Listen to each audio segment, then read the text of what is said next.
Hello, ladies and gentlemen. Welcome to Film Frauds. Myself, Matt, and my co-hosts, Mark Hello. and Tyler, Hello. providing completely unprofessional, 100% biased opinions on the movies of today, tomorrow, and yesteryear. But today, wait 1 second. Oh, no. I have a joke. Wait, why didn't you prepare this sooner? Wait, I was trying to find like a boo audio recording. So I say today's Tyler's pick and go boo. We But guys I couldn't find it in the 30 Well, seconds I I'm took to glad we search had on like YouTube. 8 seconds of dead air of you going, Yeah. uh. Speaking of wasted time, what did you recommend today? So, man, I don't know why. I thought it'd be fun to talk about kind of like a bad movie that Matt and I saw in theaters, and we're talking about Valerian in the City of a Thousand Planets, or just more aptly named like Valerian, because I don't think people have the effort to say the title out fully.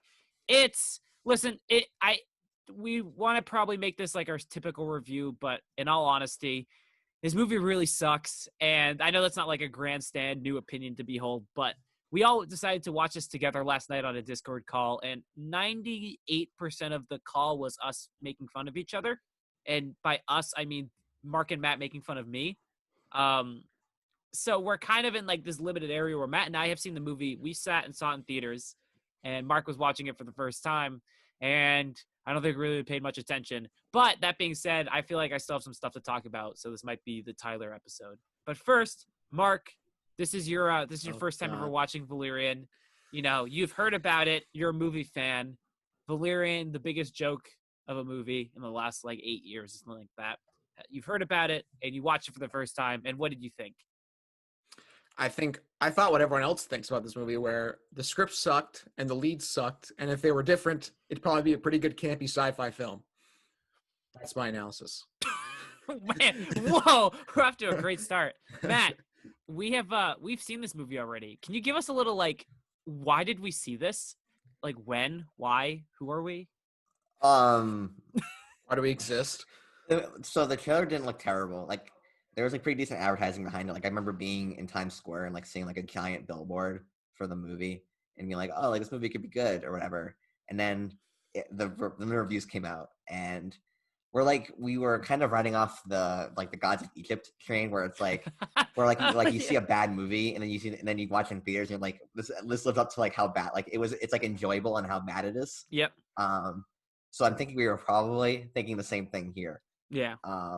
But we saw this over Dunkirk, which is also pretty surprising. Yeah.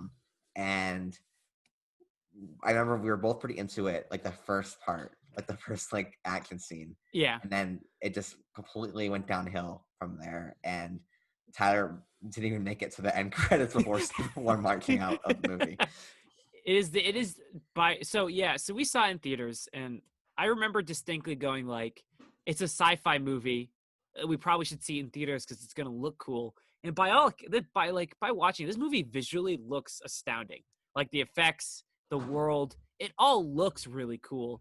But once again, this is another example of where visuals don't make a movie, and how you can't just have a good looking movie. Everything else has to work for the movie to work. And yeah, there is a point when I was watching this last night where like the first 50 minutes of the movie actually are paced really well. Like after that, like insanity. So let me just also clarify real quick. This is a Luc Besson movie, and I have a lot of like issues with Luc Besson as a director. I've seen Fifth Element, I've seen Leon, I've seen Lucy. Probably now there's 3. Oh, he directed Lucy? Yeah, he directed Lucy. And less so Lucy, because Lucy feels very like weird in his like filmography. But Luc Besson's a very creative person and a very creative director, and he likes tackling these like more like unique kind of aspects and unique plots.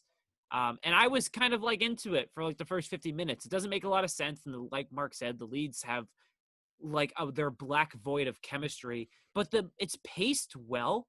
I'd say after the first 50 minutes where they go through that really like inept and nonsensical like virtual world action scene, and then the rest of the movie is a grinding experience of torture where it's like the pacing slows to a halt. They get more weird. The chemistry gets worse. More people are thrown in, and it just doesn't make any sense.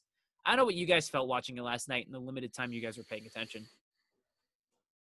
What did you guys think? Mark, this is your first time. You guys are just staring at me. I will say that it was fun to like watch Mark's first reactions to things.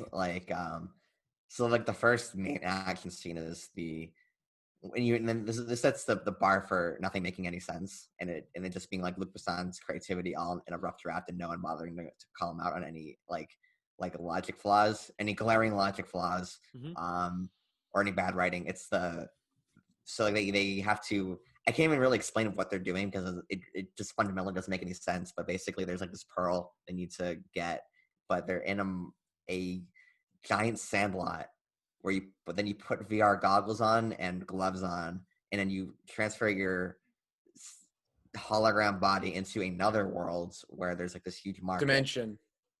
What? They said it was a dimension. So it's not even like a real world. It's like I have no idea. Because there are holographic people and regular people walking around. Yeah. So that's why that makes me think that it's just another planet. I think it might be another planet. Because how else would the John Goodman Jabba the Hutt alien be there? Where are they? Like, he's not see, it doesn't make any sense when you actually start to think about it. But what were you saying, Matt? Keep going. And then just like, so nothing makes sense there because so like they're walking or like, I could be like some instance, I'm not going to, but just seeing Mark try to comprehend what was going on in the plot there was pretty funny. He was just like, what is wrong with this? Yeah. I think that scene could have been cool if I had like a better understanding of like what I was watching, because it was like really like high concept, weird, sort of cool sci-fi, but it just sort of really fell short because of like Dane DeHaan and the unexplained occurrences of like literally everything. Yeah, I like it in theory, but like I think it would have made more sense if everything was VR, like if they like sat down in like a tube or something, and it's just like it's like this like mind created area, like a video game kind of. Like the fact that they're trying to blend real world with VR world, while also Dane DeHaan is in trouble in his world too, even though technically nothing should be harming him because he's a holograph. Yep. Like there's just too much going on, and there's too much like physics going on. It doesn't make any sense. There's also like, sorry, Mark. Can you imagine like Luc Besson trying to like pitch this or justify this to like a board of like financiers? Well, it was his company, right? Like this is his like. This is his production company. Failed production company that made one movie and then died. So I feel like just from like a pure like one movie and died. Oh, Valerian. Dane DeHaan single-handedly and Cara Delevingne single-handedly killed a production company. I always think it's pretty cool. But no, like in terms of just like pure like audience perspective from that scene. So this is clearly spoilers. And we haven't even touched on like the weird opening scene, like in the relationship. But basically, what doesn't work about the scene is since the logic of the world is a little kind of confusing, and I think a little confusing might be an understatement. But we often get shots of him running in an empty field where there is no perceivable danger to the only like tangible body that we know he has. And when he's like, I'm going to be in danger, but we see him running and like, there's no danger. It creates this weird like disconnect for the audience where just like, I don't know where the tension's supposed to be since I don't know why or how he's in danger, but he is. And who's he being chased by? And it just doesn't mesh together. And I think that kind of like blends to the rest of the movie where this movie constantly tries to operate on a sense of like, look, they're in danger and there's tension, but it never actually feels like that. It tries to go for like this like sustained kind of like action tension. We're always like, hey, listen, like Valerian and the other Laureline, they're talented, but they are also like they're intelligent. They have to like outmaneuver stuff, and it never feels like that. So we just kind of get like this like crappy roller coaster ride of a movie that doesn't like, it feels like it's just like a flat line. You know when you go to like an amusement park and they have the little kid like, and they're like a little insect one, and they go, it's like a little ramp, they go wee, and then they fall, and the kids are like, that's the greatest thing ever. It feels like it's that, where it's like a fake roller coaster ride for little children. Wait, this isn't a Marvel film? Shut up. Yeah. I knew that was coming. It feels like I'm proud of that one. It feels like something that what's his name? Who the guy did Total Recall and RoboCop? Peter. Oh, Schwarzenegger. No, the director.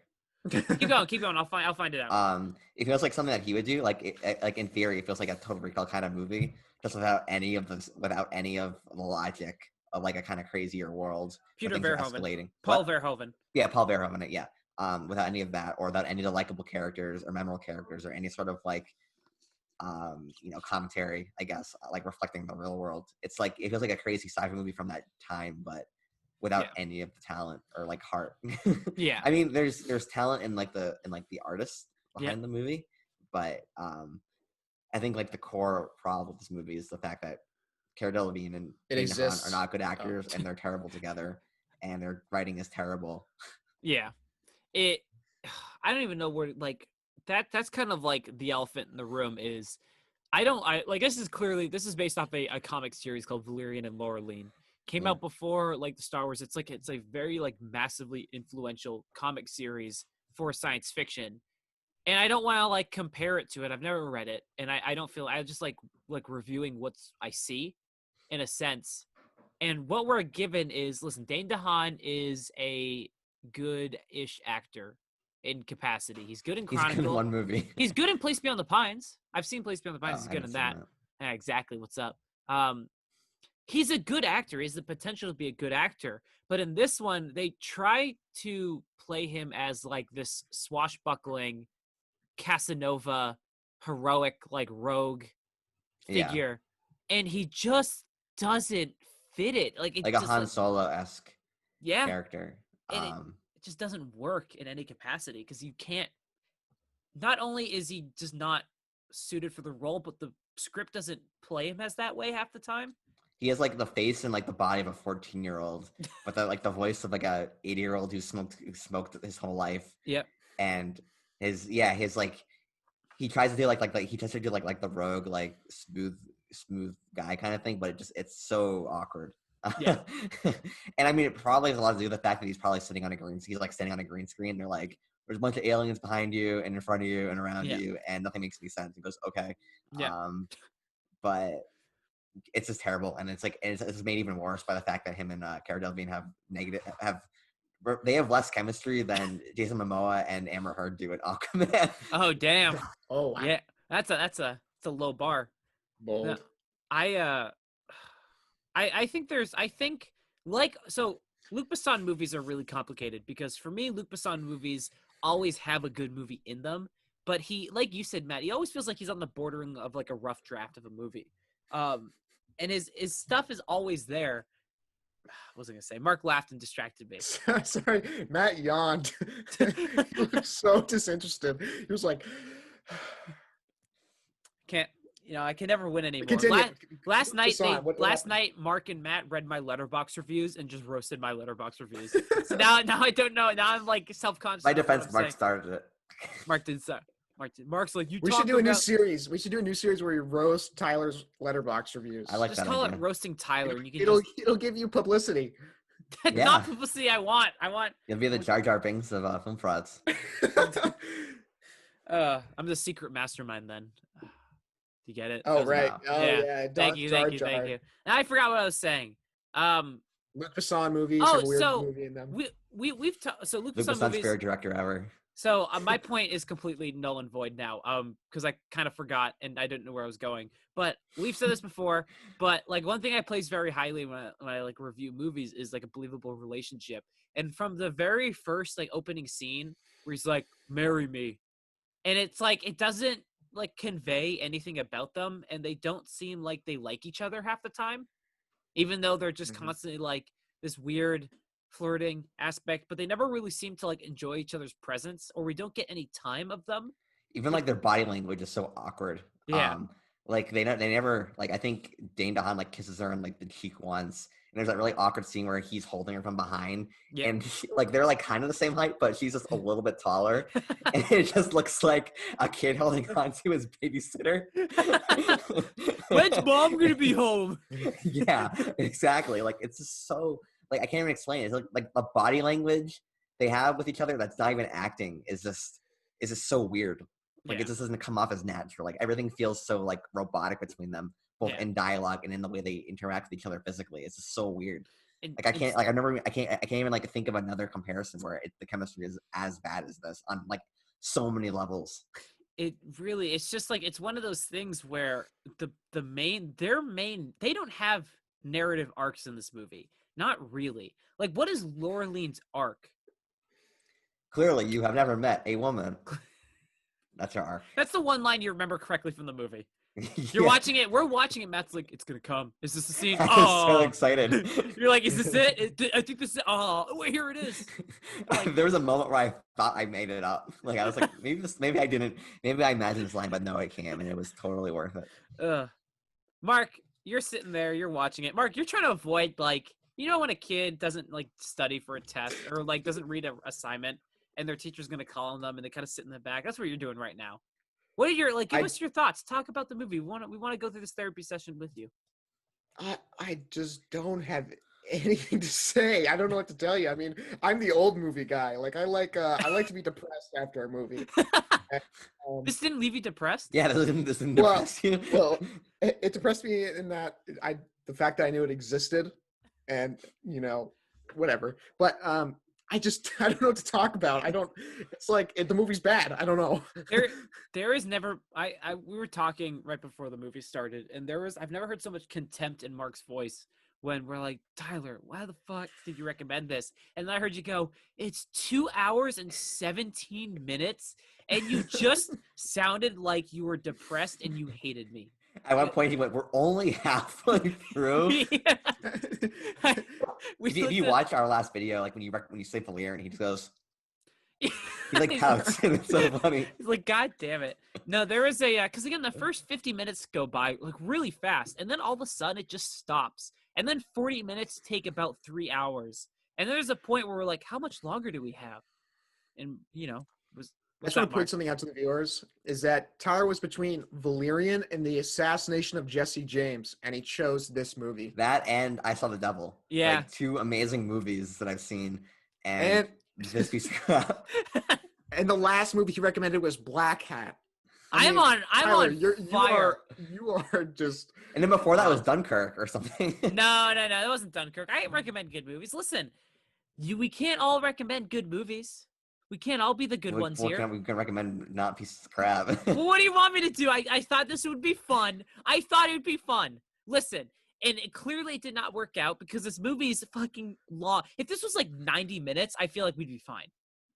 This is a 90-minute movie. But then there's like scenes where there's like the stupid scene that makes no sense, that has nothing to do with the plot, where Laureline's in a submarine with the crazy guy. That's right. And they run away from sea monsters like Star Wars Phantom Menace.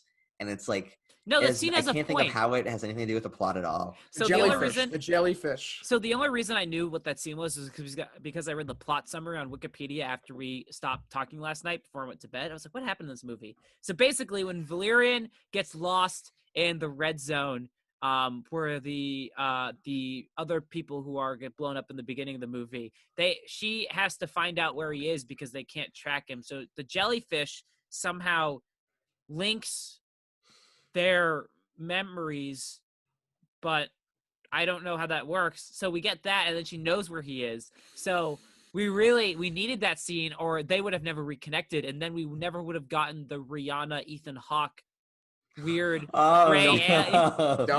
Don't forget, she was in there 10 seconds longer than was allowed. Remember, you could only be in there for a minute, and then she was there for a minute and 10 seconds. They're like, how did you do it? That's a new record. And then can we talk about the fact Mark read a Reddit comment last night where is basically someone said Cara Delevingne touched a flower and we got distracted for 30 minutes, or touched like a butterfly. A butterfly, yeah. There is legitimately 30 minutes of this movie that feel like they have no semblance to the rest of the movie.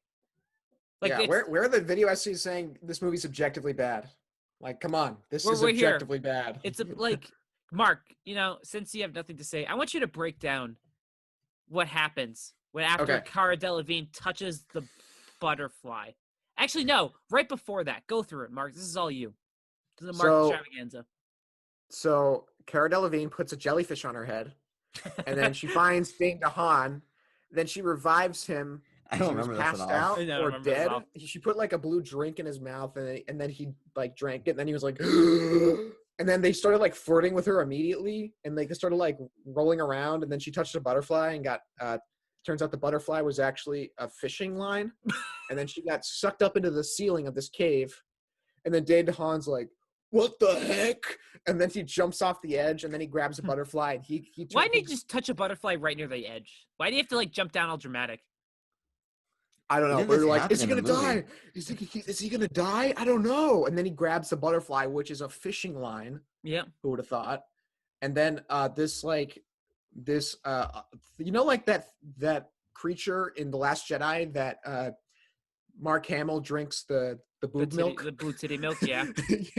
yeah. That's basically what was, caught Cara Delevingne and Dane DeHaan. Yeah. So Cara Delevingne gets taken off in this big basket, and then they put a wedding dress on her, and then she rolls out to meet the king of the titty milk monsters, and then he's gonna chop her head off and eat it.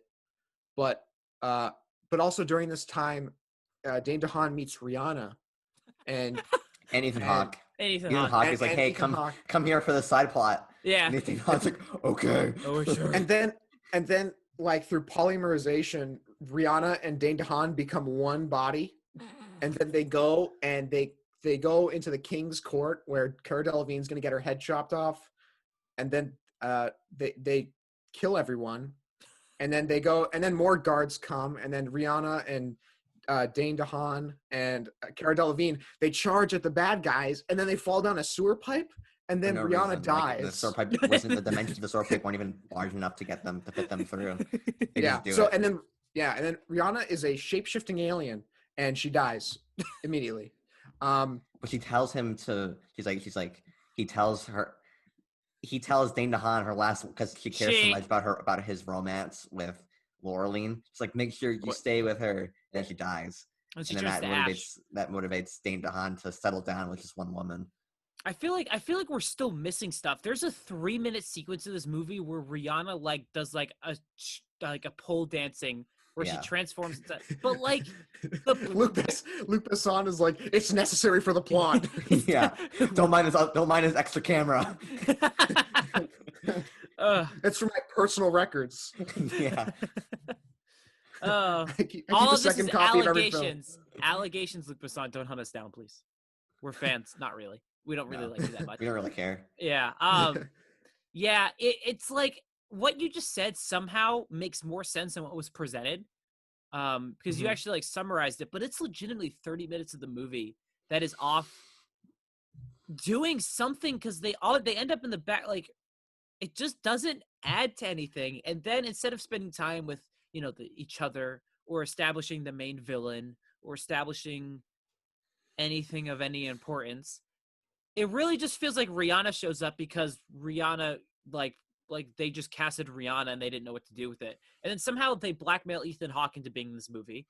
He's the best part of the movie. He's like the one time where like the acting like wakes up. Yeah, and he's like, he clearly has more charisma and talent than everyone else.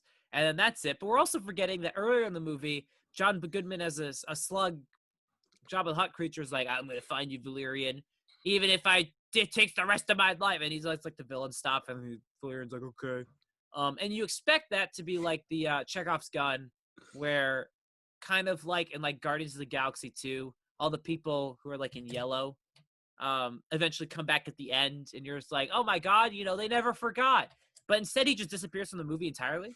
That's what Tyler yelled when we were in the theaters watching Guardians of the Galaxy 2. He's like, they didn't forget. He goes, they said something else. They set something up at the beginning of the film, and then it paid off at the end. I'm like, whoa.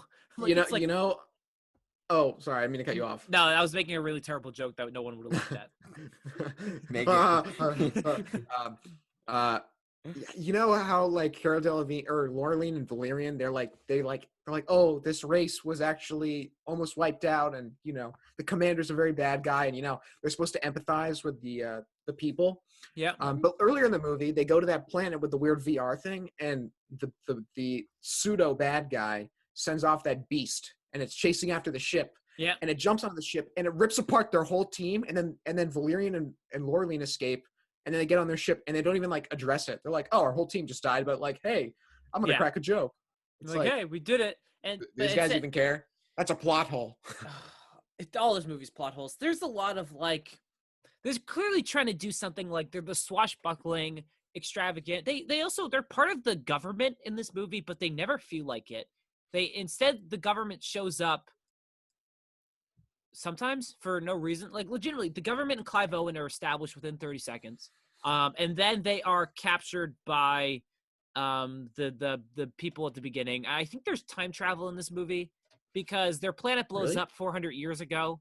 And then it's like, I think, or not, I don't know, honestly. There might be, listen, I thought there was time travel because they said across like time and space. And I went, does that mean time doesn't matter? And I think from what I remember about like Doesn't matter, man. Tyler heard that. And he was like, Murph. Murph, don't let me go, Murph. Don't let me Wait, what are you leave. talking about? Interstellar. Oh, I haven't seen Interstellar. Yeah, where you suck. No, you actually, Are you even a Nolan fanboy? Are you yeah, even a come Nolan on. fanboy? I think our other reviews have established I'm not a Nolan fanboy.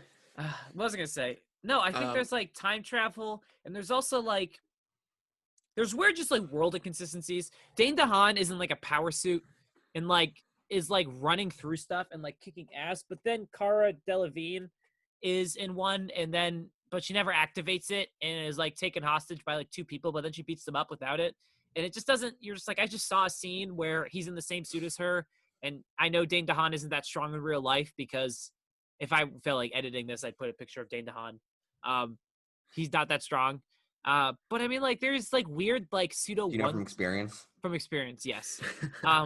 There's like weird, like pseudo one, like long takes in this movie where like the Dane DeHaan running scene is all a one take, and then the weird science fiction space action scene's a one take at the end, and then a planet blows up, and then more people die, and then robots turn on each other or turn on the people, and then the movie ends. Dane DeHaan, okay. There's just so I much. don't remember this. I So don't remember that. this movie God, Mark, you were spends. so excited about the robots, though. Yeah. Oh yeah, I was like, Chekhov's gun. I know what that means. Check out robots. That's so stupid. But I As like you, it. as you can feel from the energy here, none of us care about this movie, but I do want to say one thing. One of us cares about it. I don't care Yeah, about this movie. Tyler's like, I don't care about this movie. I really don't. I don't care about it. I don't Don't care He at has a all. whole book. He has like a whole notebook full of notes. Boom. This is Tyler, why we're- if you turn Tyler's camera, you'd see a gigantic Cara Delevingne poster on the wall. No, let's be honest. It'd be a Dane DeHaan poster. It'd be a Luc Besson poster. It'd be a Luc Besson and a Michael Mann, like life-size figures. Ugh. This movie's so bad. I'm This sorry. movie sucks. I'm trying F. to. No, hold on. We're not there yet. We're not there yet. I got one more thing to say. Marcy, please. Black Hat scenes the whole movie. No, wait, no. I'm not there yet. We gotta talk about one more thing. We gotta talk about like three more things. The movie spends the Five entire more things time. tops. The movie spends the entire time saying Dane DeHaan's character Valerian's a great soldier, and then he never does anything, and then at the end he does At the something. end, he's like so awesome and does cool things, even though he's completely incompetent the whole movie up to this point. He's just like the plot's like happening to him, like he's just like stumbling into the plot. Even Hawk literally carries him into the plot. Like, yeah, just come here. Is there a score in this movie? I don't remember one. Ground control. To me, So, copyright. That's like the one good scene in the whole movie is visual storytelling. It's kind of fun. Yeah, It's interesting. That's actually good. Yeah. When Matt and I saw this in the theaters, we're like, this could be a good movie. You're very wrong. We're very, very wrong. Here's my authoritative review on Valerian. Watch the first 10 minutes and then turn it off. Well, no, because the first 10 minutes Pretend like it's like an intro to like 2001: A Space Odyssey or something. Ooh. Yeah. I Go watch that movie instead. Yeah. when we saw this the first time in theaters, I did not like this movie. I did not realize how much I didn't like this movie because when you see it, you're like, it's a stupid science fiction movie. It's like, it's whatever. And then it kind of like falls out of your brain, as clearly evident when we were watching this. And after about 30 minutes, Matt and I were like, what happens to the rest of this movie? Where we clearly couldn't remember. I think the plot made less sense to me rewatching it. I think so.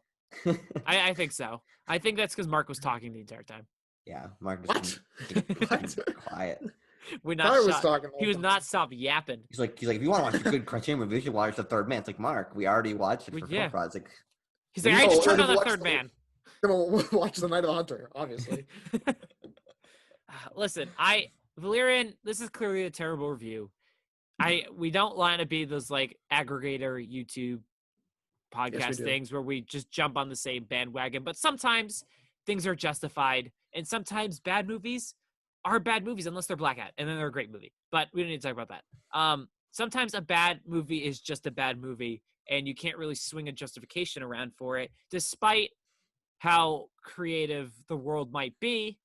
So that's not all you can do. It's a great movie visually, and I think the movie has solid world building. But outside of the first 50 minutes, it has pretty horrible pacing, and everything else about it really sucks. And I mean, that's just Valerian, and I wasted a recommendation and a 2.5 hours of my life, and even more because I had to talk to you guys after. So clearly, You rouse upon yourself. Clearly, you guys don't care about this movie at all. So this is going to be a shorter review. Ooh, my goodness. Let's go into our Hallmark scenes, Mark Sleepy Time moments, and Black Hat stuff. Hallmark scenes. I feel like we all know the one. Matt, what's the Beginning one? scene. No, wrong. Mark, what's the Hallmark scene? When the I don't care. Matt, you got one more.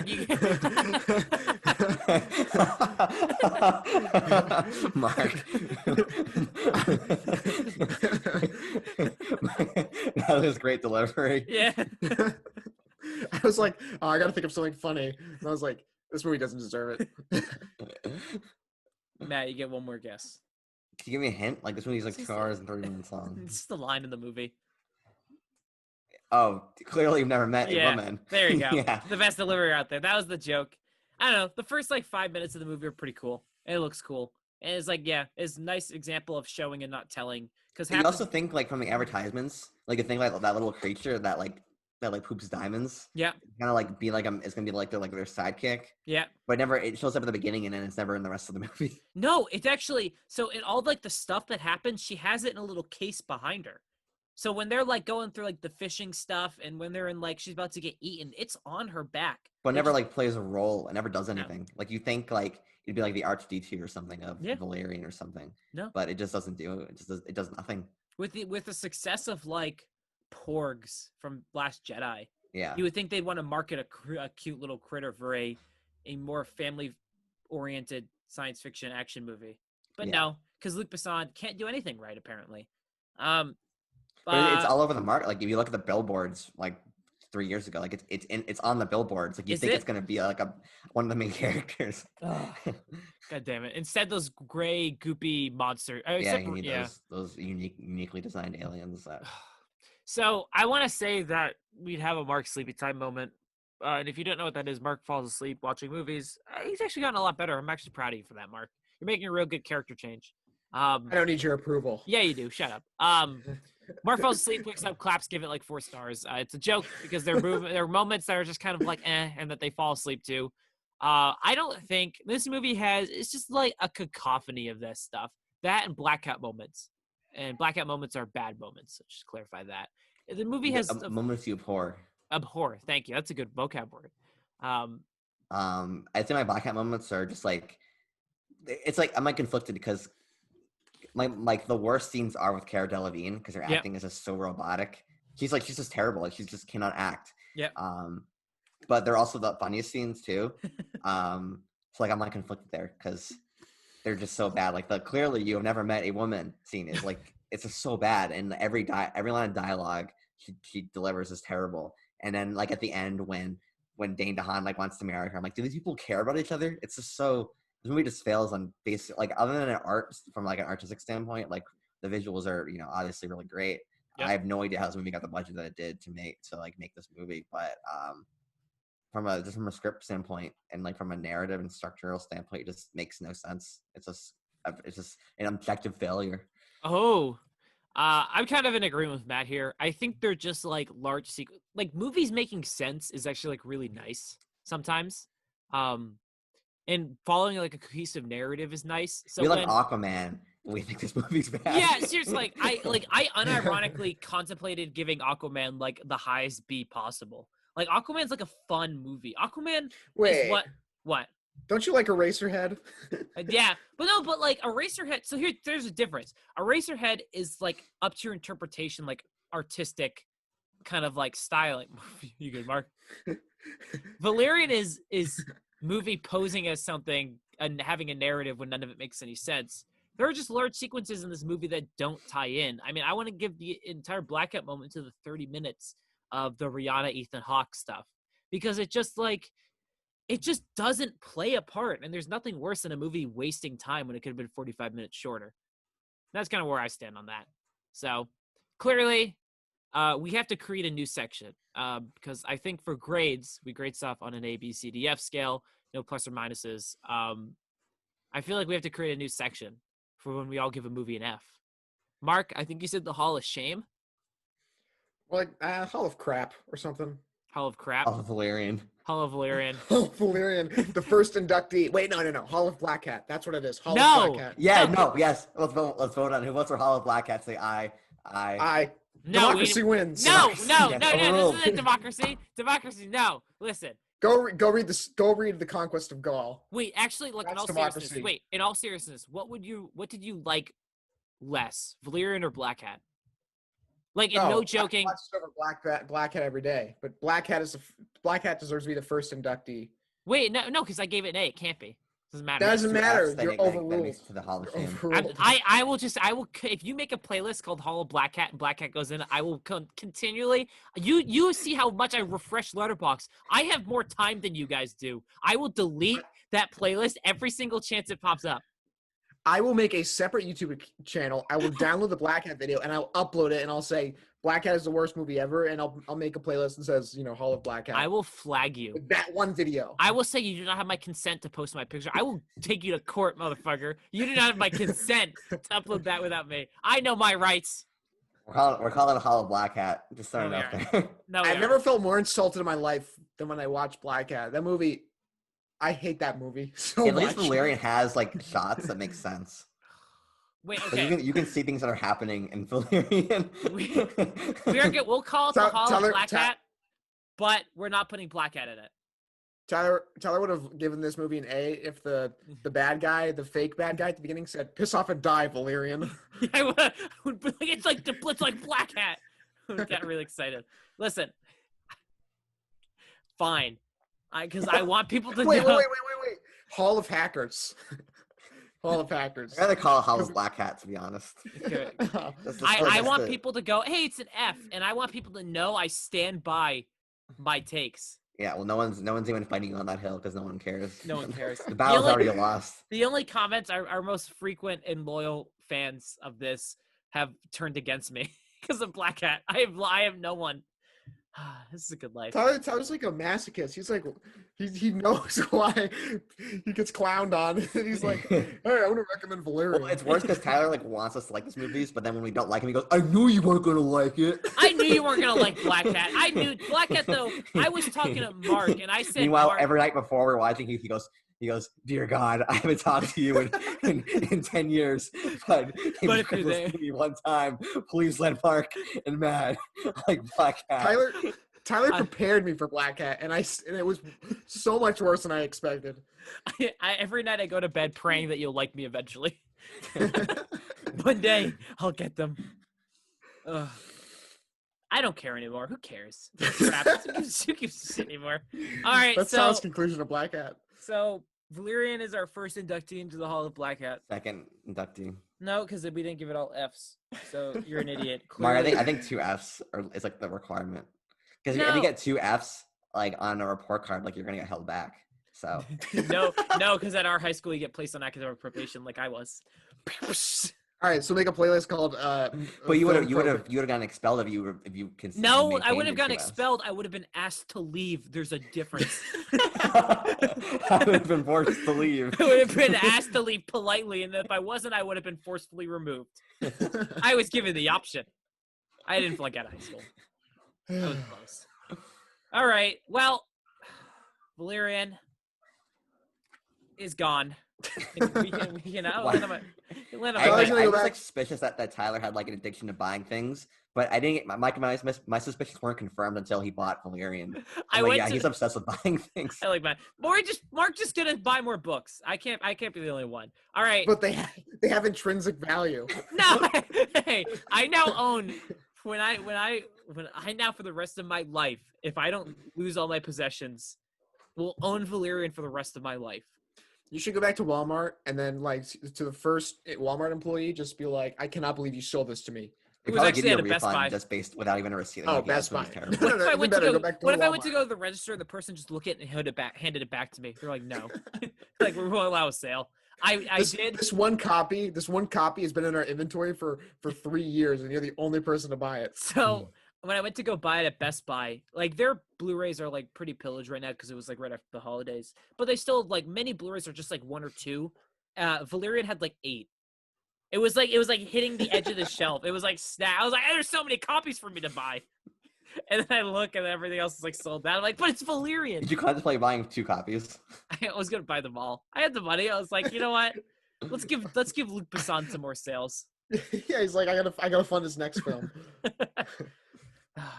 So that's All where right. we are. All right, let's go to our what we've been watching section for the week, where we talk about what we've been watching, reading, playing. I'll go first because this is my week and I'm gonna take over. So This is the smallest amount of power to go to someone's head. so I went and watched John Wick 2. I've rewatched that. It's really great. John Wick is like a really solid, fun action movie, and John Wick 2 is basically that on steroids. And then John Wick 3 is basically John Wick 2 on steroids. And John Wick 2 is just so much fun. It's nice to watch a movie that clearly has a higher budget, but still maintaining a lot of its like artistic integrity, and still focusing on a lot of the things that made the first one successful. But now they could do it even bigger and better. And it's John Wick. It's one of the most talked about franchises in the last like 10 years. Everyone who sees it loves it. It's great. I mean, it's awesome. It's John Wick 2. And then I watched Fifth Element, another Luc Besson movie. I just gotta point something out that I What? noticed that you do, Tyler, is whenever Tyler describes a good movie, like I noticed this when we did the Criterion video. He bought Barry Lyndon, and when he describes a movie, he says, you know, oh, it's Barry Lyndon, you know, it's Barry Lyndon, and then just now he's like, it's John Wick 2, it's John Wick 2. That's how he justifies good movies. Hey, It's a great movie, and yeah, it's a great movie. It's itself. And yeah, you know already, it's a great movie. Listen, we all have to have our own reviewing voice. We all can't sound like mirror versions of ourselves. We all got to be unique a little bit, and that's me. So suck it. I watched Fifth Element, and it's And yeah, it's the Fifth Element. shut up. Oh, I can't. What am I doing? What am I doing here? I'm just getting Mark, picked see, on. when Tyler and I do podcasts on ourselves now, like I'm not really that bad, but Mark just sets up, like Mark is like the perfect pitcher, and I'm just like, That's what I do. I'm Matt's hype man. God damn it. Okay, let me get this done with so I can shut up and you guys can't bully me anymore. All right. So, Matt, you've seen Fifth Element. It has a 3.7 out of 5 on Letterboxd, and I really didn't like it. I thought it was like the most aggressively mediocre movie I've seen in a long time. It really has some of the weirdest and most awkward tonal shifts. What are you laughing at now, Matt? I'm just thinking about you being academic probation. So imagine me. So I'm sitting down right now. There's a difference. I was gonna be asked to leave. Black Hat is totally a failure. Like, that's on our Black Hat list because 2 Fs, regardless of the A, your GPA is still in the failure range. All right, let me get through this real quick so you guys can stop making fun of me. That's not Fifth Element. It's not man. really that great. I think it has really weird tonal changes, and it's also one of those things where, despite having like a very creative world, they don't really do anything to establish it or set it up or anything. All right, real quick. Imagine Tyler's Letterboxd account. He reviews all the movies, and every review is, yeah, it's a Fifth Element. Yeah, it's John Wick 2. Yeah, it's Barry Lyndon. Yeah, it's Apocalypse Now. Matt, he's been trying to tell us the movies he's watched, and like after like 3 seconds, you're just like, you just start cracking up, and then you just butt right in. Oh, I can't breathe. Mark, what did you watch this week? Well, I just want to say, Tyler, you sent pictures of the Fifth Element when you were watching it, and I had no idea what the hell I was looking at when you sent it. It was like Mila Jovovich, and it was like this weird set. Yeah, that was You saw Leon the Professional too, right? Yeah, listen, I want to say what I watched, but I'm getting yelled at. I'm getting made fun of, and then every time I start to talk, Matt laughs, and I get self-conscious because I start to talk, and Matt's like, ugh. I All want right, to know what you whatever. think of Professional. I want to know because I want to see it. Leon the Yeah, tell Okay, us what you thought of it. I'm scared now. Do you want me to just jump to like Goodfellas and I watch? No, you know what? No. Oh yeah, he's only got Goodfellas yet. So listen, Fifth Element. Tyler's review is I didn't like it, but I'm gonna give it 5 stars. We haven't even gone there yet. Let me get to it. Don't skip ahead. Don't skip ahead. Okay, because I have. Okay, all right, ready? Okay. Yeah, go. I want to know. I want to know. I don't believe you. No, I'm serious. I want to know. I haven't seen it. I want to watch it. I want to know what you think. So yeah, real quick, I never even heard this movie can before. I finish the Fifth Element? Can I finish Fifth Element? I haven't finished Fifth Element because I just crapped on a classic sci-fi movie, and I'm saying it's not good. I don't like it. It's not good. It's not a good movie. Like, listen, Fifth Element, it's campy and it's not really that great, and I wasn't a big fan of it. The Professional has legitimately really great moments. But it's like the typical Luc Besson stuff where it's very messy, where there's legitimately really solid stuff in Luc Besson and Leon the Professional. The performances are excellent all the way around. Like Gary Oldman is that right level of craziness where he fits in with what's going on without ever standing too much over the top. Mark, I think you would really like it. I think both of you guys would like it. I might be a little more down on it than you guys might end up being, but I think it falls into the typical Luc Besson stuff where it's a creative premise that isn't fully developed and it has weird tonal shifts that I don't think work. But in terms of like a nice coming of age story, it's kind of like one of those more twisted ones, and I kind of really dug it in certain points, but I kind of left me wanting more, which, Matt, I think you talked about with the Roadside Picnic kind of stuff. We were like, it left me wanting more, which is usually a good thing, where I watched it and went, man, I wish I could have seen more of that. I wish they delved further into some stuff. It's a really just solid movie, and I don't think it's this classic like everyone says it is, but I could see myself rewatching it and liking it slightly more. Matt, you're like bordering on a smile. What were you going to say? Nothing. I was very you definitely have showcased your opinions in a very well done manner. Shut up! I know you're waiting for something. All right, I want to point out that I've seen one scene from that movie, and I've been intrigued ever since. And it's like Gary Oldman, and he's like happily going down a hallway with a shotgun, and then he like walks past the door, and he steps back, opens it, and shoots a woman in a bathtub. Yep, like, that's one of the more creative scenes in the movie. But again, it's John Reno, whatever the guy's name is really like solid, and Natalie Portman, despite being like a kid, is really great. But I also watched Master and Commander, which I know Mark did, so I'm actually gonna save it so you can talk about it. We can talk about it and stuff like that. And then I watched Goodfellas. How do you spell it? What? Goodfellas.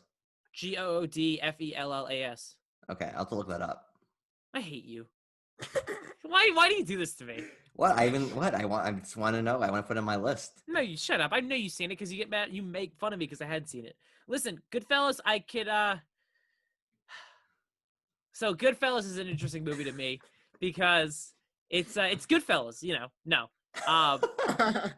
Listen, I can respect clearly a movie's like creativity and its uniqueness and how it kind of reinvigorated a genre, and it's basically like the pinnacle. It's basically like the peak, like of that certain drama, that crime mafia type movie. It's the peak of that kind of stuff.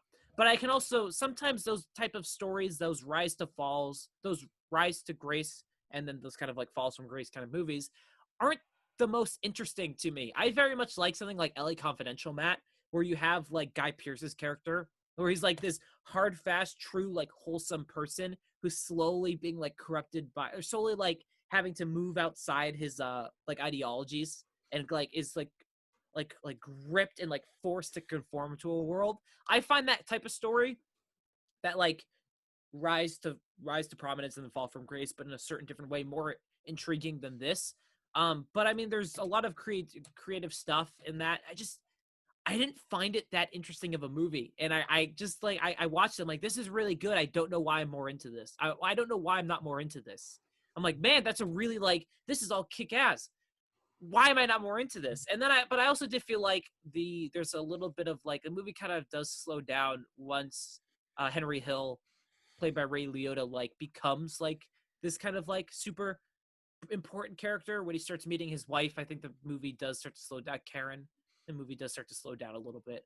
But I mean, I can recognize for how great it is. And Mark is now going to disagree with me in every Mark, what's capacity. your review for Tyler's review of Goodfellas?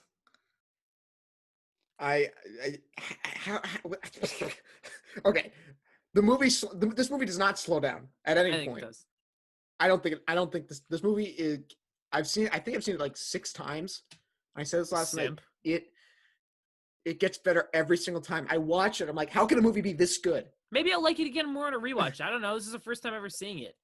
But like the camera and the shot framing, it serves the story so well. It is like, I think, like thinking back to the scene where Henry Hill and Karen go into that restaurant and it's that long tracking shot. That was a cool down. shot. That was I think after that is when the movie starts to kind of like gratuitous, just like the lifestyle is. It serves the story, and okay. I'll say that one of my favorite movie scenes ever is in this film, and it's when Robert De Niro is at the bar and it starts playing "Sunshine of Your Love." And I was going to say that. That's my favorite scene in the whole movie. It is. I remember he has the cards in watching his that. hands, right? Yeah. It's like dun, dun, dun, dun, He's going. He's like, yeah. it's just like it was like, oh. Tyler, did your ovaries explode during that? I mean, I think my favorite scene in the movie is my favorite like shot in the movie is after Henry Hill's having his affair, and this is when he's like addled up on cocaine, and this is the first time the movie does like one of those like zip zooms when like he does the cocaine and looks up, and it does like that hard zoom into his face, and you see like he's sweating and his eyes become more dilated. I was like, that's great. I mean, my favorite sequence of the movie is the like one bad day kind of thing, is like I put it, where it leads to him being arrested. He thinks he's being followed by the helicopter, and then he's like he's like they're stirring like the pasta, and then he's like, I have to go get like my hat. I can't fly without my hat, and he gets out and he's arrested. And then I'm like, that stuff is when I was like, this is fucking incredible. Again, I gave it 5 stars because my criticisms on it are not criticisms of the filmmaking. It's just what I find personally interesting sometimes. And maybe it was just a weird night and I just wasn't as interested in the movie. Again, it's a long movie and I was tired, and that's kind of it. And maybe I watch it again and I like it more. What? Look me in the eyes and tell me that you thought the funny how scene was not interesting. It was funny. Yeah, I'm not saying it wasn't. No. It wasn't funny. It wasn't funny. No, I'm saying it was interesting. I liked it. Yeah, funny how? Yeah, like I'm a funny guy. Like I tell jokes. Like I'm a clown. Yeah, it's great. It's Joe Pesci. I amuse you. Yeah, it's a great scene. I'm not saying it's not. I'm just saying there. Wait, why do you hate Joe Pesci's performance in Goodfellas? Oh my god! All right, Mark, what did you watch this week? I'm done. Wait, what did you think of the Layla scene? Like when everyone's getting killed and it's playing the Layla. Do you know the song Layla? By Eric Clapton? Yeah. Yeah, because I know that song because you gave me a CD. Yeah, but that's the acoustic version. They played the piano version. I actually did not know. Also, that movie, I will never fail to get hungry when they make the pasta dinner in prison. Oh, it gets me starving. Tyler, Mark takes a chunk out of his bookshelf when that scene happens. I go reading voraciously. I might have computer unplugged. Yeah, so that's kind of where I stand for Goodfellas. It's a movie I'll end up rewatching eventually. So you hate it. Cool. Got it. Tyler's like Spider from that movie. Do you know Spider? Where Joe Pesci's like, dance, Spider, dance. Oh yeah. I know. He shoots him in the foot and then he kills him at the end. Yeah.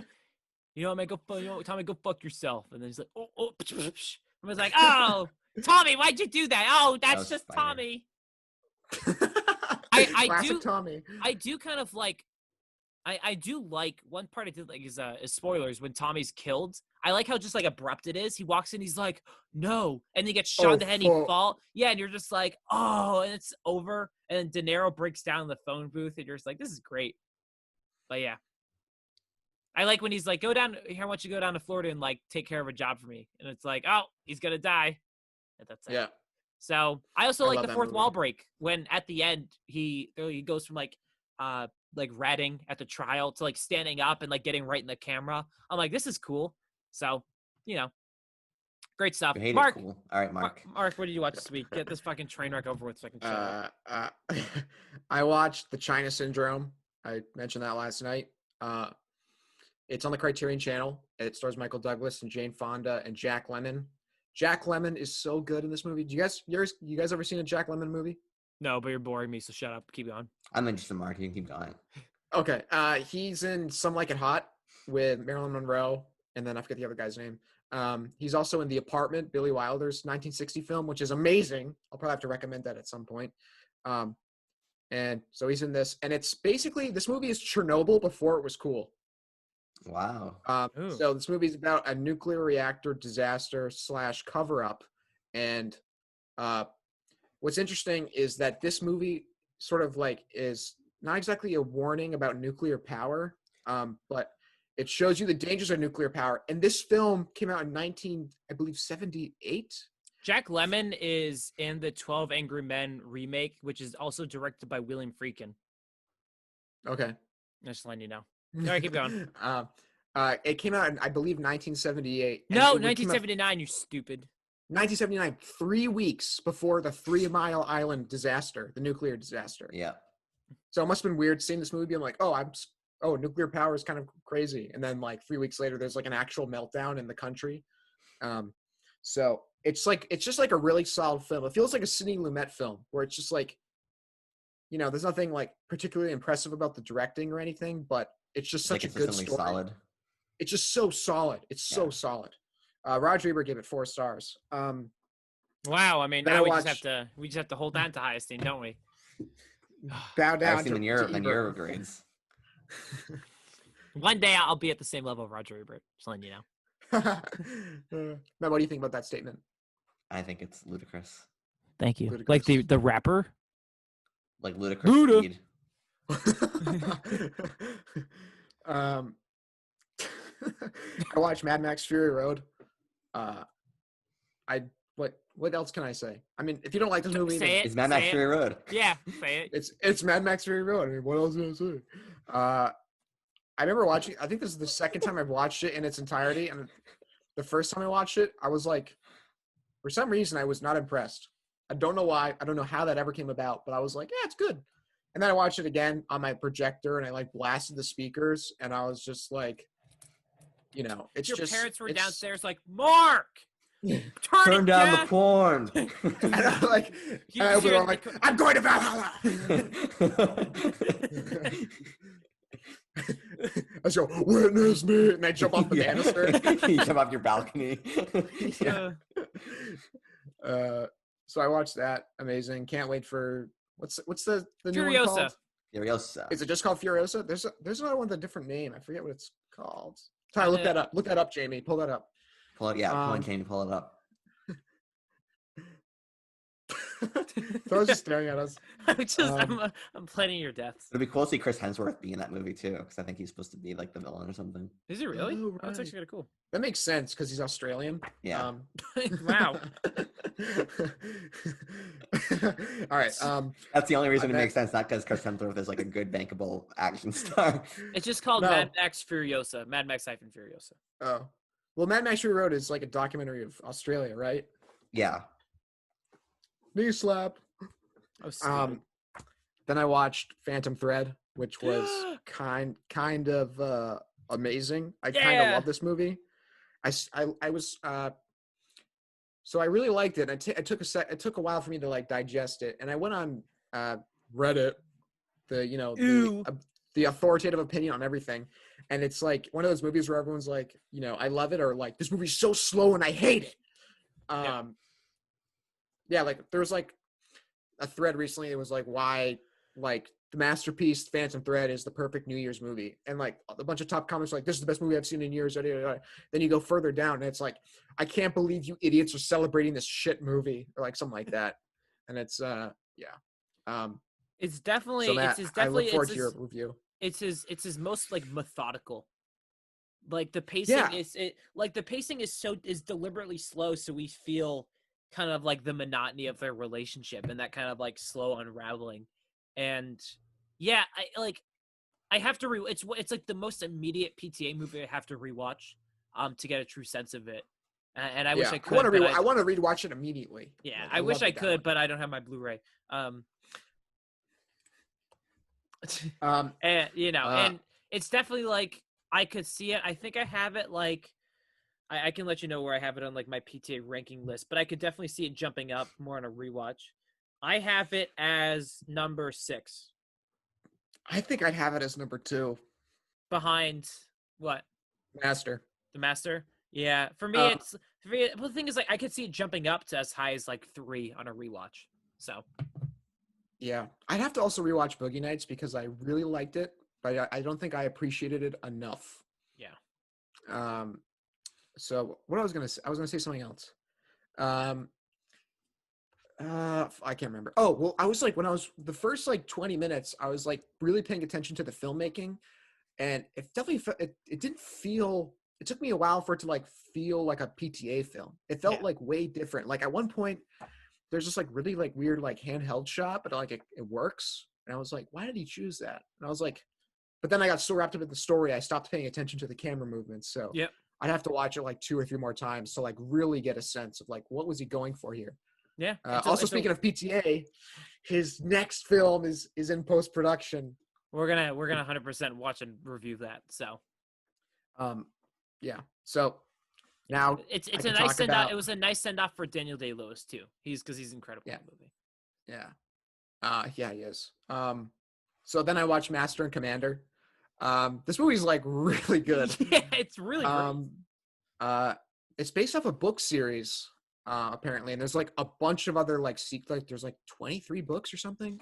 There's like a whole line of like this could have been like a franchise. And yeah, and there was like like in regards to the story, the tactics used by like the men on the ship, like when they made like the fake bat like hull of the ship to like divert the French. Remember that scene? Yeah. I was like, when I realized what they were doing, I was like, holy crap, that's awesome. Yeah, I was like, really into the story. There's a I just want to throw out real quick, the director of this movie, Peter Ware. Do you know what other movie he directed? He did Truman Show, and Yeah. he did I can't remember the other Dead ones. Poet Society. What a Right. divergent like set of movies. But so the Master Commander really stands out, mainly because I realized like halfway through, I'm like, I know like all of these people, what type of people they are in their relationships. And it was like the most like subtle character building and like relationship building I've seen in a movie in a long time. Where like by the end, when they're kind of when they're fighting the Spanish ship, it's like I was like, I want them to win. Like I was like very invested in it without even realizing it. But there's like a few shots in the movie.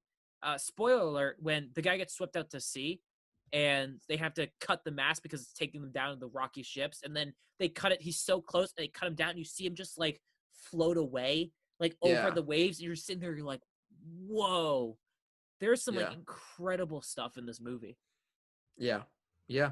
I completely agree. I think, this is a movie I can see myself rewatching in like a year or two.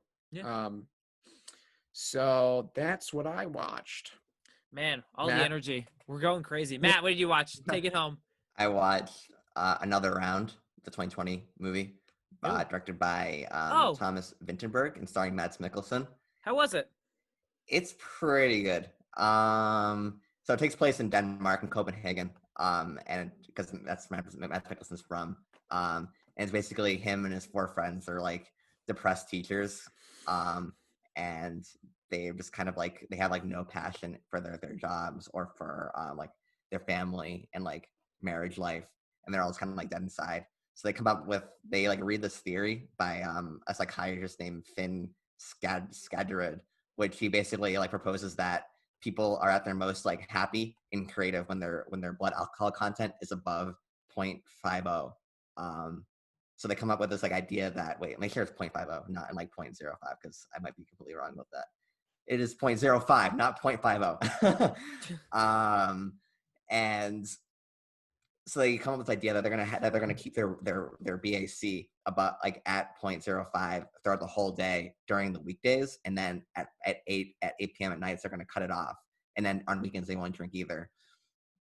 And their lives get a lot better. Like you can see, like Mads Mikkelsen, he's a history teacher and he gets so much more passionate. Like one guy's like a soccer coach and he's like way more into that. It's like for a while, like their lives are going pretty well, and then they come up with the idea that they're gonna go to like point. Let me sure I got this right. where is it? Oh, they're gonna go to point 10, and then their lives get a lot worse because they're just drunk all the time. And I would say that the movie's like it's like a criticism of drink culture in Denmark. Like it's pretty clear. Like I think alcoholism is a huge problem in the country, and it's Thomas Vinterberg basically just like criticizing that.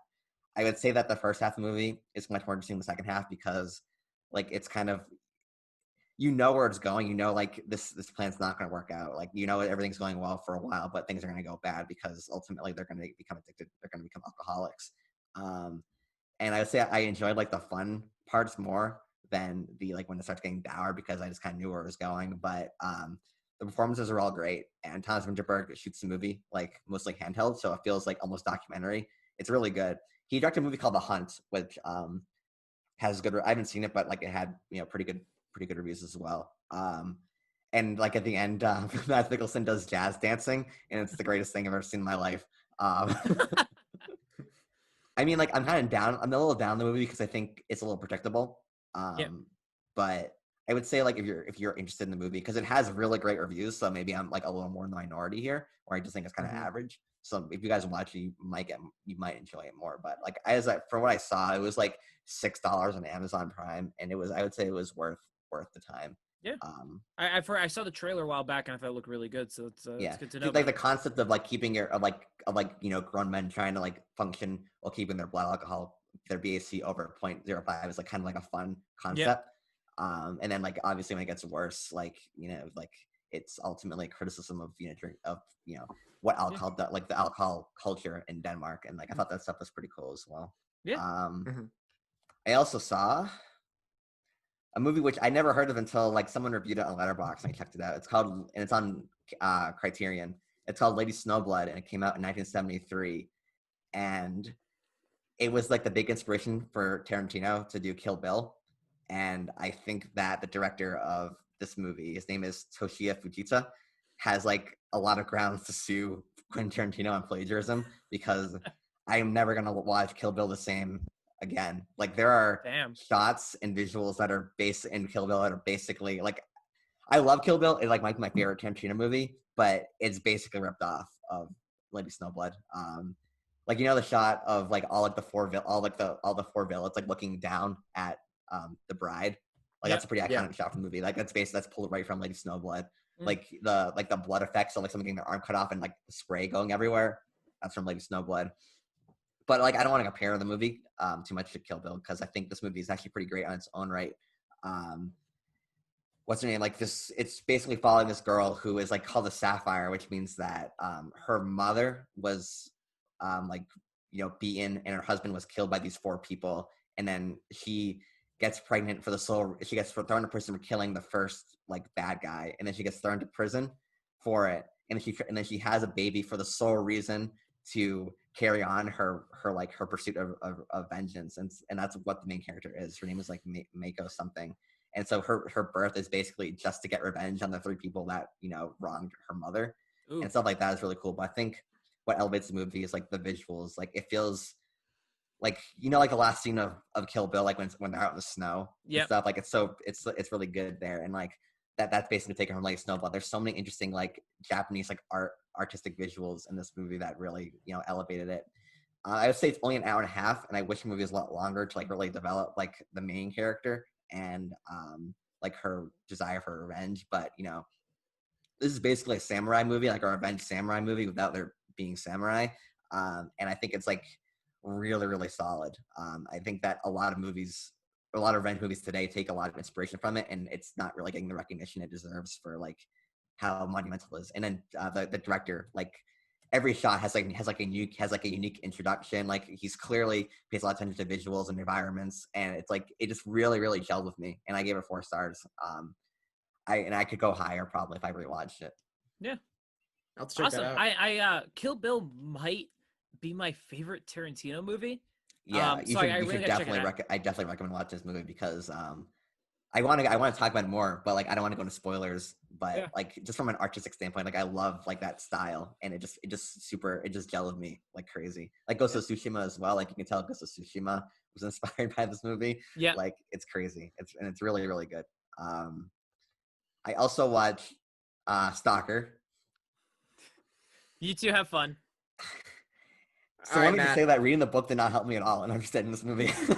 Yeah, it was it's such a loose adaptation. Yeah, I'd say the first half is a little more but barely, But Yeah. it takes like the main theme of like these guys going into the zone to find. Well, in the book they're finding alien artifacts. In the movie they're like trying to grant wishes or something. Like in Wonder Woman Mhm. 1984. Don't compare 'em. How dare you? It's a lot. I need to A rewatch lot. it. It is a lot.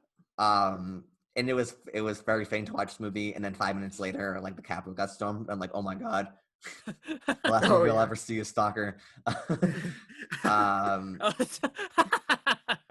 It's a good last movie, I'll tell you that. Yeah. So this movie reminded me a lot of Red Desert, Michelangelo Antonioni's Red Desert, which I just saw like a few weeks ago. Mainly in Mhm. like a lot of the when they're in the city and it's all gray and like there's all these weird like machine sounds, like it sounds almost alien, like it's like just really really crazy sounds, Yeah. electronic sounds, and that's a lot of that is taken from Red Desert. And I think I read that Tarkovsky was really very influenced by Antonioni, and it Yeah. shows in that first part because Red Desert Falls the same thing where it's like machinery around them is basically taking over their lives, and there's all these weird sounds, alien sounds that don't make any sense, and things are That very sounds visually awesome. dull. What? That sounds awesome. I want to watch that. Yeah, now. it's on HBO Max. You should watch Red Desert. Is And then is it like a singular movie or is it like a part of that trilogy? no, it's a singular movie. Okay. Even the Antonio trilogy, like they are a trilogy, but they're all kind of separate. Like they're none of the characters in is it any kind of of like those. Okay. is it kind of like the Vengeance trilogy? Yeah, like that. But like Red Desert is Okay. separate from that. Mark, after seeing Stalker, I think you probably would love Red Desert. And I'm not going I'll to say any probably more watch about it. it because Okay. I want some of the surprises to work for you and how they're related. Okay. Um, Okay. but I appreciate this. I say the first half I was more invested. I'd say towards the second half, it's like my brain was just so full of like things that when like they were doing their monologues, like I can't even comprehend what's going on right now. Like I'm so like just like overwhelmed by everything I had just seen. Did you watch in one sitting? Yeah, I watched it in Wow. one sitting. And like I admire Tarkovsky's dedication to not handholding. I think there could have been a little more handholding, just a little bit. But I like at the same time I admire his ability to just like do his own thing. And research this movie too is also fascinating. I realized that like they filmed like near like a printing factory that was dumping waste into the water, and like all the air around them was completely toxic, and it probably killed the actor who wore the crown. It probably It killed pretty much everybody. Yeah, Killed it Tarkovsky. definitely killed Tarkovsky and his wife, and Did like it a lot of really? like a lot They of all the got female cancer. like people on set were getting like rashes all over their faces from the air. So like yeah, Yeah. it killed like tons of people, and there's like this indescribable like essence to this movie that's both in the movie itself and in like our reality too, based on like what happened Oh, he during the died when he production was of it. 54. Holy crap! Yeah, like all the main actors died like in their like around middle age, so like you could just assume that filming this movie probably accelerated their deaths. No, I think they And all got cancer because of all like the yeah, chemicals. exactly. So this movie There's a really good YouTube video out there by you might have heard of him. His name's Cinema Tyler. that's what I watched. That's how I found out. Yeah, Is that Yeah. me? They filmed it like 2.5 times, and then Yeah, like because he didn't because he just- had beef with the first cinematographer, and then that they had the tape, and then a fire happened in the house in like the warehouse where the tape was, so it's like lost forever. Yeah, It's crazy. like it's just like so unique, and I want to watch it again. I want to watch more Tarkovsky stuff because like I do admire he has this distinct vision. There's a little like I said, there's obviously some Antonioni inspirations with Stalker at least, but his dedication to like not to like his own vision and not and making and trusting the audience to figure it out it's just so unique. It's hard to put into words because I've only watched Stalker once, and Yeah. I sort of had the same experience where I watched it, and it was sort of like, whoa, you can do movies like this. Yeah. And Tarkovsky lets you know what you're in for, like right out the gate, because you have like a 5-minute shot of somebody like getting out of their bed. Yeah. And it's like the best way I can describe a Tarkovsky film is I feel really like in tune with myself when I finish. It's like a full meal. You're like you've like meditated for the past 3 hours basically. You're calm. Like you get these like weird sequences where it's like the camera's going over the water, and then you see the stalker, and he's like just like lying in the water, and he's just talking to himself. And then there's like the professor and the writer. Yeah. And there's only I think there's 8 characters in the movie. And I'll have to read the book, but maybe we're doing like a book to movie comparison at some point. What was I going to say? Oh, so Tarkovsky, I think if you can put up with this movie, you can put up with the rest of his movies, because, you know, I think we all here can deal with like the slower movies, but some people get so turned off by that. Yeah. And Tarkovsky I think there's a quote from him where he's like, I make my movies really slow, and I make it evident at the beginning so that the people who like accidentally stumble into the theater they have time to leave. They know it won't be for them. Yeah. But like I would say that, you know how the Return of the King has the notoriety, like, oh, the movie ends like 10 different times. Yeah. I would say Stalker has that same thing where it's like, this is the end. No, this is the end. This is definitely end. Yeah. What'd you think of, I'm not going to say it because Tyler hasn't watched it, but like that scene at the table with the girl, you know, that like one. Like scene. at that point, like I was like just, my brain was just so scrambled that I don't even like, I don't really have any takes. It's just like, it's just a lot of stuff. The girls at the table, and like you can see like the don't like spoil dust, it. there's like dust hairs flying around, and it's like I'm gonna forget this anyways. I'm too. There's so like like I said with Lady Snowblood, like there's so much attention to like backgrounds, which I really appreciate. Especially with Tarkovsky, like you can tell like he probably like put every single dust bunny like on the table intricately.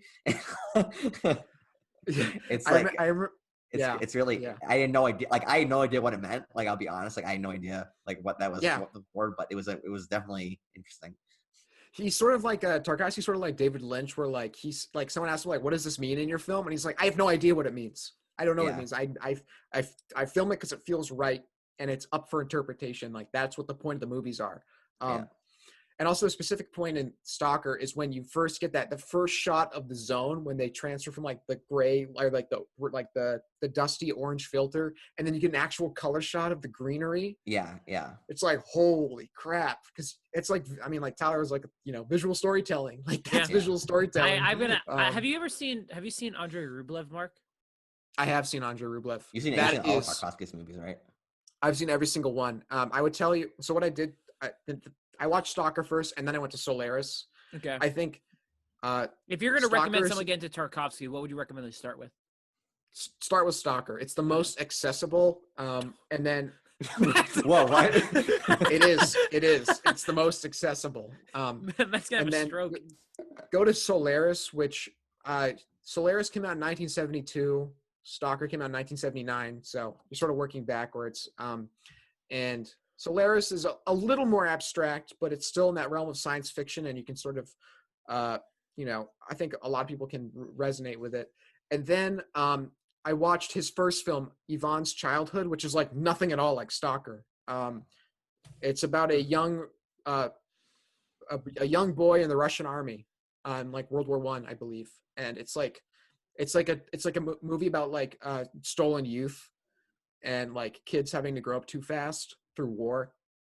But Andrei Rublev was the film that came up before Solaris. It came out in 1966. That movie is so much. It is so much to deal with.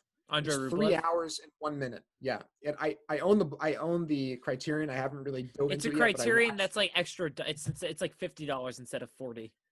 Yeah. So there's a lot going on there. Is that on the Criterion streaming? Yeah. I think all of his movies. Yeah. All of them except for his last two, Nostalgia and The Sacrifice. A lot of people don't like Nostalgia, and that movie kind of blew me away. That's another conversation. Yeah. I think at some point down the line, a Tarkovsky ranked video would be very interesting. But I think we've talked about Tarkovsky for too long. Unless you have any other points, Matt. I would just say that you'd love Red Desert. I'd highly recommend Red Desert now. Yeah, I'm gonna probably watch that because I don't want to tell you the comparisons because it'll probably just blow your mind. But Okay. Yeah. When did it come out? When did Red Desert? When did that Red was like Desert that was come like you a couple weeks ago with Ernest Hemingway to me. It's like this is Mark. Yeah. When did Red Desert come out? 1964, I think. Oh, so it probably had a direct influence. Yeah, I'm like that. Like there are visual and audio cues that are like literally clearly inspired by Red Desert. Okay, I'll definitely have to check that out then. I have to get Yeah. into Antonioni because like all of his films are like on the Criterion Channel. But yeah, that's what I've watched this week. All right. That was our what we've been watching section, about 1,000 times more energy than our Valerian review. So thank you guys for watching our Valerian review, or you guys make fun of me for an hour. But Matt, what are we? What's our call to action? What are we doing next week? Like, comment, subscribe, comment free at Film Fraud. As long as it's me, check us out Spotify, YouTube, iTunes, all that stuff. Letterboxd. Yeah, our, mine and Tyler Letterboxd accounts are on the down below. Oh, I was gonna say I put them on the channel bio thing. Oh, okay, awesome. Yeah. And next week we're back with Tyler's director's series. So I was actually thinking in some capacity, because you guys don't like me. And I was actually not actually being serious there, but I was like, while you guys were talking about some of your movies, I was like scanning through directors and stuff like that, see if there could be anything that could be more of like an interesting discussion, because our Michael Mann videos legitimately do have the issue of like, I feel like, listen, regardless of your opinions on Black Hat, Michael Mann is very much a director. You're either in or you're out, and you guys seem very much to be out on him, even though I think you guys might like Thief and Mark might like Heat. I actually have two other directors, and I wanted to put this up to a vote because I think both could be very interesting. And the first one was Jonathan Demme. And my interest in him would be, we'd probably do something like Silence of the Lambs, Philadelphia, and then one other movie, or he has one of the highest rated music documentaries ever. It's a music documentary about Talking Heads. Oh, Talking Heads. And it's 88 minutes, and we can discuss this like outside of this podcast, but it has a 4.5 on Letterboxd. Oh, wow. And I was very curious about that. So we could either do Jonathan Demme or we could do Wong Kar-wai. I feel like Wong Kar-wai would be very interesting. Wait, is he spring, summer, winter, fall, spring? No, that's Kim Kaduk. Wong Kar-wai is In the Mood for Love. It's like Chungking Express. And I don't know what I would pick for Wong Kar-wai. 2046? 2046, maybe. I would definitely do In the Mood for Love and Chungking Express. I haven't seen those, so like I'd be fine with doing Wong Kar-wai. So what would you I would guys love to rather do Wong Kar-wai. So would you guys rather do that over Demme? Because Demme would be Silence of the Lambs. It'd be Philadelphia. And screw it, we could do the Talking Heads documentary. I would love to see Talking Heads at some point, but I'm really more interested in Wong Kar-wai. Are we doing Wong Kar-wai? Sure. Okay, so we're gonna do then. I'll figure out the movies, but most likely we'll probably start with Chungking Express. That's like a couple months down the road. Wait, yeah. Oh no, that's next week. Yeah, that's like this Friday. His movies are short; they're 90 to maybe an hour 50 minutes. Maybe Chungking Express, maybe 2046, maybe Falling Angels, maybe Happy Together. In the Mood for Love. Definitely Chungking Express before In the Mood for Love, just because I feel like Chungking Express came out 5 years before In the Mood for Love. Let me find out real quick. This is hey, you guys, take it over. So Matt, tell me a cool fact about Rome. Who's your favorite Caesar? My favorite Caesar. Okay, real quick. Is Augustus Caesar. So real quick, director. So we could go. Who's your favorite Caesar? Julius. So there are a few things we could do. We could do it's definitely, so his first movie is Tears Go By, came out in 88. His second movie, Days of Being Wild, is 90. Chungking Express is 94. So we're gonna do Chungking Express. We could do, then there's like Fallen Angels. There is there's Happy Together. There is In the Mood for Love, and there's 2046.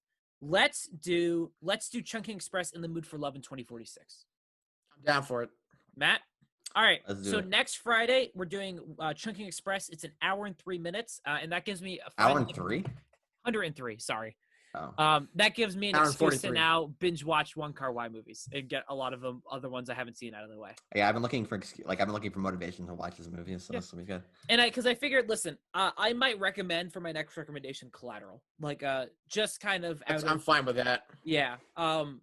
Instead of doing like a whole series on Michael Mann, because it really could turn into 3 episodes of you guys going, he just doesn't click with me, and out of like a necessity for that, out of our loyal viewers, considering one of our reviewers was like, I only like this one movie. It's like, well, thanks, Franchise Mutiny, bastard. Shout out to Franchise Mutiny. We love you. And Matt Jeff and I do. Davidson, and people have been commenting. Just real quick. Yeah. Thank you guys for all the support. We've been doing really fun, and our podcast has been doing pretty well too. So thank you guys. Like, we really appreciate it, and it's really motivating to see that, even because we have to slug through Valerian.